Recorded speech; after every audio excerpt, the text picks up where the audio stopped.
রাজধানীর শাহবাগে আগুনে পুড়ে গেছে অন্তত 7টি পাইকারি ফুলের দোকান। শনিবার রাতে আগুনের সূত্রপাত হয়। খবর পেয়ে ফায়ার সার্ভিসের 5টি ইউনিট ঘটনাস্থলে পৌঁছে ঘণ্টা খানেকের চেষ্টায় আগুন নিয়ন্ত্রণে আনে। অগ্নিকাণ্ডে কয়েক কোটি টাকার ক্ষতির আশঙ্কা করছেন ব্যবসায়ীরা। তদন্ত সাপেক্ষে আগুন লাগার কারণ ও ক্ষয়ক্ষতির পরিমাণ জানা যাবে বলে জানিয়েছে ফায়ার সার্ভিস।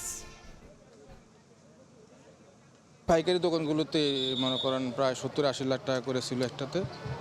এই দোকানগুলো বেশি ক্ষতি হয়ে গেছে। আমার ব্যক্তিগতভাবে যে 1020 ফুল ছিল 15 থেকে 20,000 সবগুলো পুড়ে গেছে গা। আমরা ধারণা করতেছি বৈদ্যুতিক গোলযোগের কারণে আগুনটা লাগতে পারে।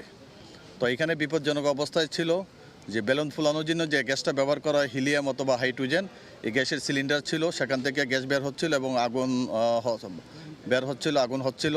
এটা আমরা ফোমের সাহায্যে আগুনটা নির্বাপন করে অত্যন্ত সাবধানতার সাথে মহান আল্লাহ তাআলার অশেষ রহমতে কোনো ধরনের বিস্ফোরণ ঘটে নাই।